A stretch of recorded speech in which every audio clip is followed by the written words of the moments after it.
Geek Therapy Radio.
Welcome back to Geek Therapy Radio. I am your mental curator, Johnny Hemberger, and that music you're listening to right now is the Super Mario World Castle theme. It's a cover by Family Jewels on YouTube. Of course, I will include the link in the description of the podcast so that he gets full credit. Go subscribe to his channel.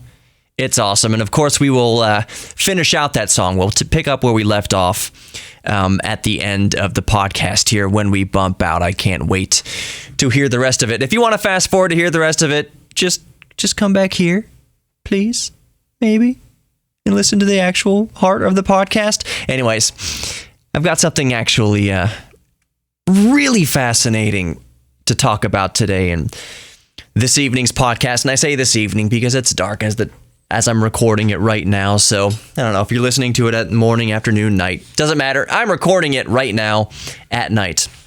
Have you ever thought about, and maybe you haven't, maybe you have, the processing power, the computers we have that are powering our spacecraft in outer space, spacecraft and rovers and unmanned vehicles that we have in outer space. For instance, the Curiosity Mars rover. I don't think it'd be far-fetched for the average person to assume, because this is what when I thought about the Mars rover, if I'm thinking about Curiosity, I would just assume that it's powered by something pretty special. It's powered by something really advanced, extremely powerful, multi-gigahertz, multi-core processors, all the RAM, all the storage. It would need that to perform its function in outer space. Just assuming that the Mars rover has an incredibly powerful brain in it. Actually, no, it doesn't. That's the thing, and that's what's fascinating. The Curiosity Mars rover is powered by two single-core BAE Rad 750 processors. It's just a big serial name, whatever. Clocked at up to, hold on to your seats, 200 megahertz. Two single-core processors clocked at up to 200 megahertz. Not 2 gigahertz, 200 megahertz. And they cost $200,000 each. What is a Intel Core i9 9900K or whatever cost now? $500-600, something like that. 10 cores, 20 threads. Now, no, you got two single core processors that cost $200,000 each at 200 megahertz. Oh, but surely it has a lot of RAM, doesn't it? Nope. 256 megabytes of RAM. Megabytes of RAM. And 2 gigabytes. Oh, 2 gigabytes. Is that some cache or something like that? No. 2 gigabytes of solid state storage. So here's the spec sheet for the computer processor, the computer inside Curiosity Mars rover right now. 2 single-core processors clocked at up to 200 megahertz. They cost $200,000 each. They have 256 megabytes of RAM and 2 gigabytes of solid-state storage. That's the computer inside the Mars rover. So for some perspective, that is the processing horsepower about on par with the Pentium 2 era over 20 years ago. Pentium 2 came out in 1997. So this is the current state of the art in computing horsepower in outer space outside of low Earth orbit. So you might think, well, Johnny, there's laptops and powerful laptops and stuff on the space station. Well, that is still close to the Earth. It's still under the relative protection of the big magnetic field around the Earth. So they can operate out there. And also, the space station does have some sort of radiation shielding around it to protect those sensitive laptops inside.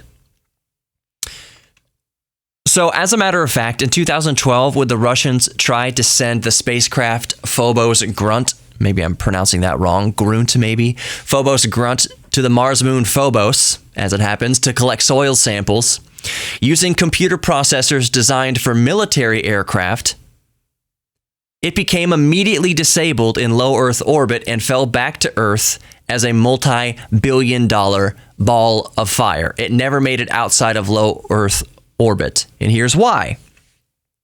The processors designed for use on our planet are crippled by even the slightest cosmic radiation. So once Phobos Grunt got too close to outside of low Earth orbit and the first little bits of radiation started hitting the computer, it destroyed itself. Well, the spacecraft didn't explode or anything. It just became disabled. The computer crashed. We'll get into that in a second. For this reason, the fastest processor humankind has ever devised for use in outer space can only run at about 200 megahertz, contain 256 megabytes of RAM, and a couple gigs of storage. But let's talk about why that is. And in brief, without getting bogged down in too many technicalities, there will be some technical stuff coming up. Just prepare your brain matter for that. Processors must be radiation hardened and memory must be space grade. Russia's Phobos Grunt was taken down by charged particles striking a RAM memory module, causing what's known as a quote-unquote latch up in the computer. Basically, the system froze and required rebooting. But with damaged memory, it can only reboot into a safe mode, requiring instructions from ground control. However, the antennas never deployed in the spacecraft, and it never could even receive those signals from the ground after rebooting into safe mode. So it just floated around there and came back to Earth in a big multi-billion-dollar fireball. So for reliable operation in space, processors must be radiation hardened and memory must be space grade. Hence, the most reliable processor we have in deep space service is about as powerful as a Pentium 2 from freaking 1997. Isn't that mind-boggling? Isn't that mind-boggling to think about? Now, it's not a Pentium 2. It's a chip made by PowerPC back in the late 90s, but it's about as powerful as a Pentium 2 for reference, because most people are more familiar with Pentiums than they are with PowerPC, basically. So, how is a computer radiation hardened and made space grade? We went to the moon. Why didn't that old computer get destroyed? And I can hear the moon landing deniers saying, "Told you so." But as always, very rudimentary, simple middle grade physics will debunk the deniers for the 1 billionth time. And we'll get into that. Before we get into what goes into making a computer space grade, it's important to know why radiation is so harmful to computers. Needless to say, computer processors and memory are very vulnerable. If a single 1 or 0 of a single bit in a single byte is out of logical order, the computer can crash because of a corrupt instruction set. Think about it like a house of cards. Take one card out of the bottom and the entire house comes crashing down. Data instructions are dependent on consistent data. So if the processor sees a 1 where a 0 should be, it can crash. Computer crashes aren't ideal if the computer is billions of miles away.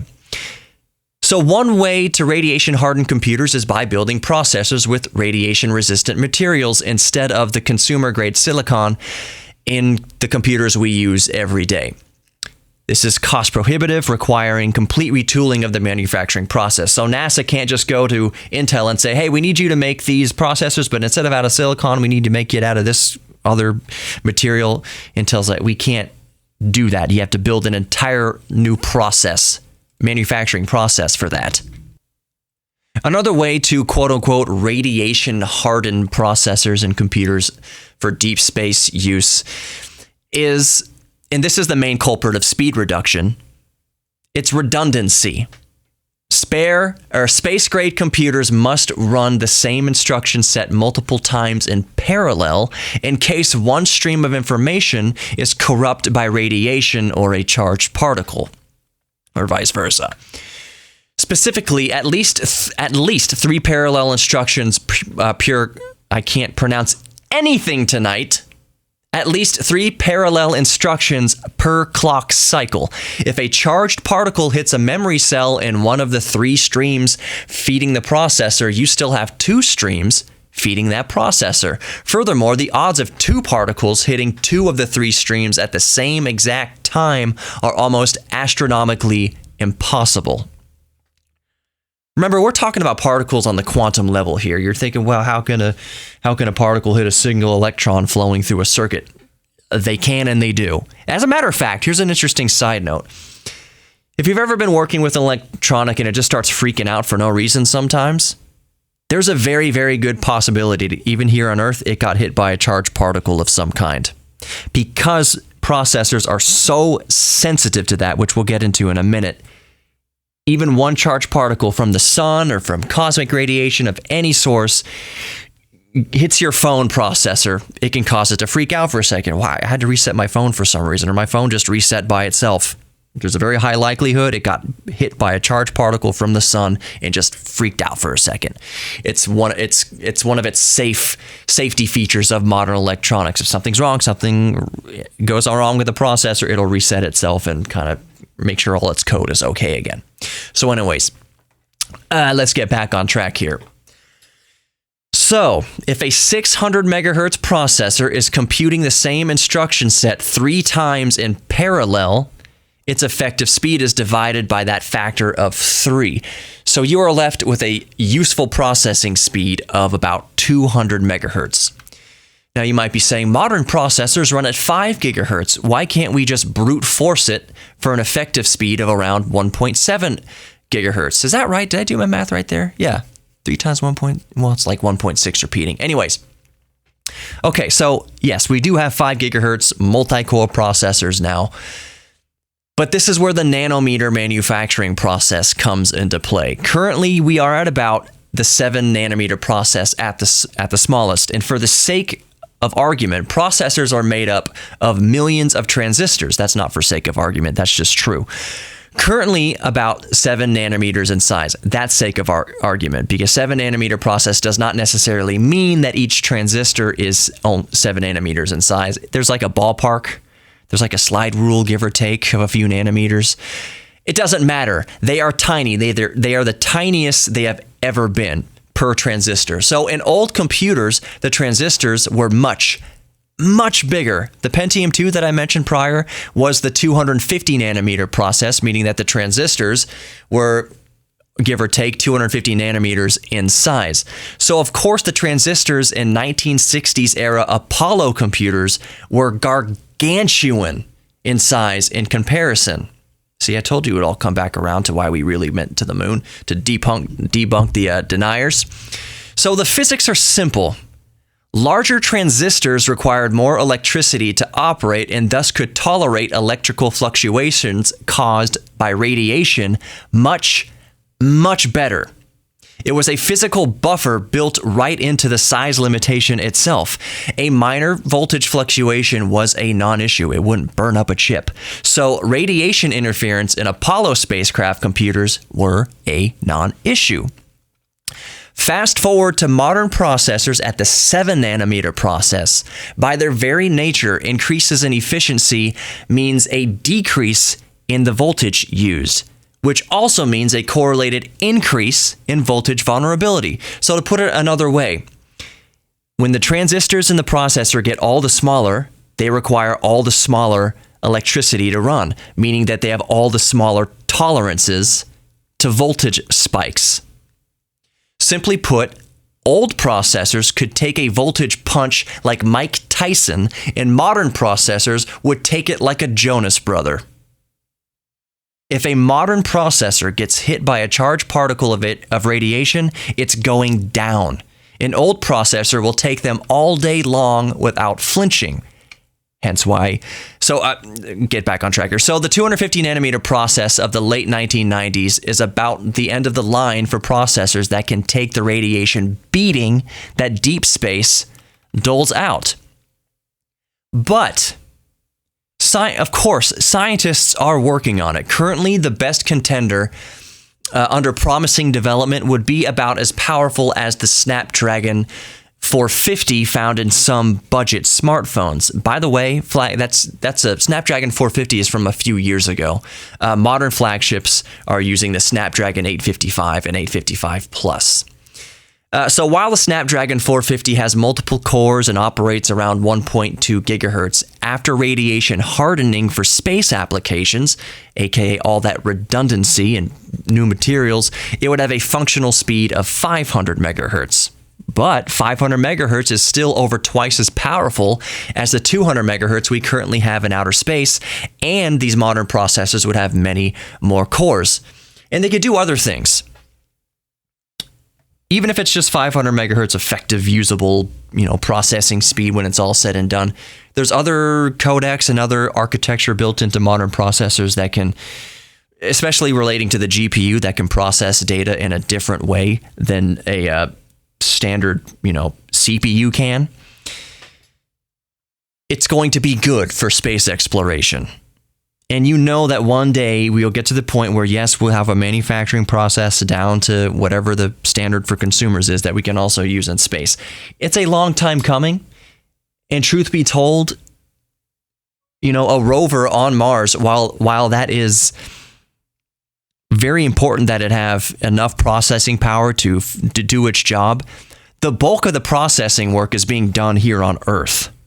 All that the brains of the Mars rover needs to do is be able to reliably transmit raw data to the Earth. So, for instance, when the Mars rover is scanning a little soil sample, it's not computing much in its own brain. It is sending all that raw data to Earth for Earth's computers with all their processing power in the cloud and all that good stuff to analyze and process that data. Yes, of course, the Mars rover is doing some processing of its own. It needs to determine maybe on the fly whether it's detecting mercury or argon or oxygen or carbon or whatever. But the main meat and potatoes grunt processing work is being done on Earth. The most important thing with a spacecraft or any unmanned craft and unmanned rover, anything like that, is reliability. And when reliability trumps everything else, you will sacrifice things like speed and how much RAM you have or how much storage capacity. That all takes a back seat to reliability because, like I said, you cannot just go to Mars and reboot the rover. If the Mars rover does have a halting event where the system crashes, it can reboot itself, and its antennas are deployed and everything. And once it's rebooted into the safe mode, ground control on Earth can send a signal back to it saying, okay, boot up in normal mode now. Just like modern computers, if there's something really wrong with your laptop or something, you reboot into safe mode. It's a safety mechanism built into your laptop. And once you're in safe mode, you can say, okay, things look good. I can reboot into normal mode. Why that didn't work for the Russian spacecraft that just was disabled almost immediately after trying to leave low Earth orbit is that it never got to the stage of the launch sequence of its orbit to deploy the antennas. So yes, it rebooted into safe mode, but there was no way to physically communicate with it to boot into normal mode. So space computers are all about reliability, and that takes the front seat to anything else. Until we start putting human beings in deep space aircraft, and this is one of the challenges with sending humans to Mars. We're going to send humans to Mars. Yes, they're going to have laptops. They're going to have relatively powerful computers on that spacecraft. So you're going to have to figure out how to make those computers space ready and radiation hardened. A human can take a quote-unquote punch from radiation in small doses. So like the same small dose of radiation a human would get and be just fine effectively. A processor in space can't take that hit. It will throw everything akimbo and cause a system halt and crash, and it'd be bad news bears. But if you have a human there, oh, my freaking Windows 10 in space blue screened. I'll just Control-Alt-Delete that ish. That's fine because you have a human right there. If you don't have a human, it's a lot harder, and you need reliability above anything else. I sure had fun with this podcast, and I'm going to have even more fun now as we let the rest of the bump music play. One more time, this is the Super Mario World Castle theme. That's a metal cover by Family Jewels. That's his YouTube name. Just all one word, Family Jewels, but Jules. I will, of course, include the link in the podcast description. But I'm going to leave you with this, as I always do. Be good to yourselves and others. Know that you are worthy of love, both giving and receiving love. We are all geeks about something. Embrace your inner geek, and let's just rock out till next episode.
Geek Therapy Radio, Saturday night at 10 on KPRC 950.